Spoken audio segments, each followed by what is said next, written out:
Okay, welcome to video 28.2. This is multi-loop circuits. In our last video we looked at Kirchhoff's loop rule. What that says is that if you go around a loop inside a circuit, and you have to go all the way around it, adding up all the voltages as you go, they'll all add up to zero. It's a statement of conservation of energy. It allowed us to figure out a formula for the equivalent resistance of resistors in series. But now we're going to look at what happens when you have multi-loop circuits. So where it's not just a simple loop of wire with a bunch of elements along it. And whenever you have multi-loop circuits, which might look something like this,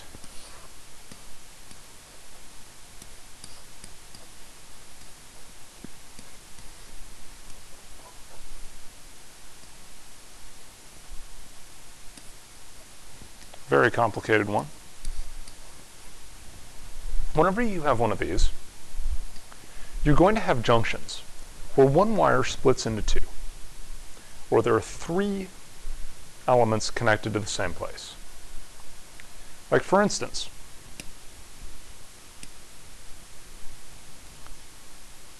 here's a junction. Current can come from this resistor, and it can go one of two directions. And we need to know how to handle those. And that's what Kirchhoff's junction rule is for. Kirchhoff's junction rule is in a lot of ways much more intuitive than the loop rule.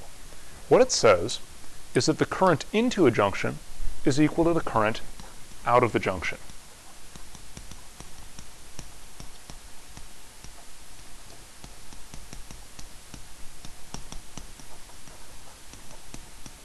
So for instance, in this diagram, if we call that I1, I2, and I3, the mathematical statement would be I1, which is the current in, equals I2 plus I3, which is the current out. And basically it says that you can't have charge building up anywhere in your circuit. That you don't magically have charge appearing out of nowhere or disappearing into nothing. So it's pretty easy to deal with. The next question is, what counts as a junction? And one very interesting thing I'm going to tell you is that this entire thing here is a junction. We have current in, current in, current in, current in, and current out.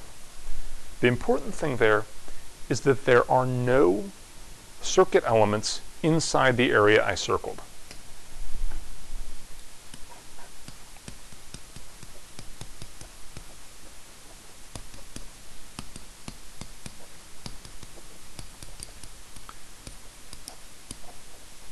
You can have any number of wires going into or out of a junction. The important thing, though, is that there are no circuit elements that are actually inside the junction. There's complicated topographical rules if you get really into this, but at this level, junction's a fairly simple idea. So let's see how we would apply this to three resistors in parallel. We looked at three resistors in series in the previous video. So three resistors in parallel. One battery here, three resistors. So we'll say that battery EMF is E, then we have R1, R2, and R3. Well, the first thing we'll say, and the junction rule can show this, or not the junction rule, but the loop rule can show this, is that the voltages across the resistors are all equal because they're in parallel. So V1 equals V2 equals V3, which equals, in this case, the EMF of the battery. Now the other thing is we can identify a junction as this top part of the circuit. And we have currents that go into and out of this junction. The current from the battery, IB. The current through resistor 1, I1, through resistor 2, I2, and resistor 3, I3. And the junction rule says that the current through the battery equals the sum of the currents through the three resistors. Nothing terribly complicated there. But now what we'll do is we'll express the current through each resistor in terms of its voltage and resistance. so that I1 equals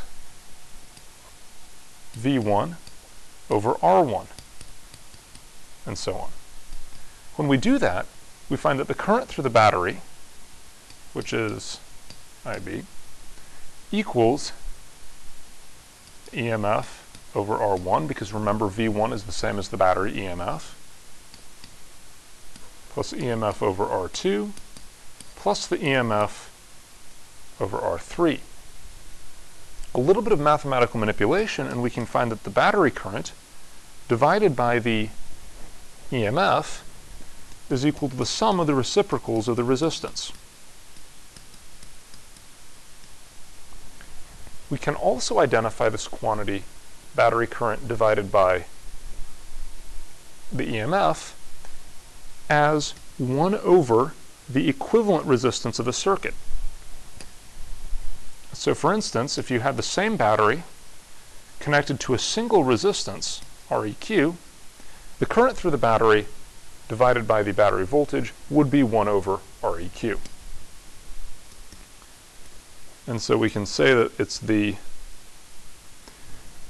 reciprocal of the equivalent resistance is equal to the sum of the reciprocals of the resistance when the resistors are in parallel. Now that's a result that you learned last year, but now you have a better idea of where it comes from. You definitely need to be able to apply it.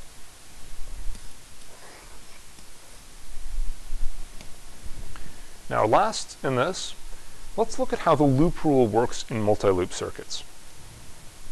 And we'll look at problem 30, or at least part A of problem 30. And there's two batteries that have EMF and internal resistance, and you can hook them in parallel, or you can hook them in series, and you want to establish a current I in the resistor R. So when they are in parallel, two batteries look like this, and this is a figure in your textbook that I'm copying. There's the EMF, there's the internal resistance little r. EMF, little r. And then you connect both of those batteries in parallel to a single resistor, big R. And we want to find the current through that resistor, little r. At this point, for symmetry reasons, because the two batteries are identical, we can say that exactly half of the current goes through each battery, because you've got a junction here. Current in, current out. Has to be equal. The next thing we can do is the loop rule, and I'm going to use the outer loop here. I'm going to go that way around the loop. Now if I start here, I'm going to go through resistor R first. Because I'm going through resistor R first, or I'm going through the same direction of the current, the voltage across that resistor will be negative, and I'll write it as IR. Now the middle battery here is not in the loop, so I ignore it entirely. And the next thing I go through is the internal resistance little r. Again, I'm going in the direction of the current, so it's negative I over 2 times little r. And then I go across the battery's EMF. Because I'm going from low to high, that's going to be positive. Sum it all together, it equals 0. And I do some algebra, so I have I times R plus little r over 2 equals the EMF, and the current equals EMF divided by R plus little r over 2. There's my answer. The solution for the second one, where the two batteries are in series, same basic thing in principle. You still use the loop rule. It's not too terribly difficult. This should give you a good idea of how you'd use the loop rule for multi-loop circuits. Notice we also use the junction rule and symmetry considerations to figure out this current is half of the current through the resistor. Tomorrow I'm going to check questions 3, 4, and 7. Next time we'll look at what happens when you put capacitors in circuits.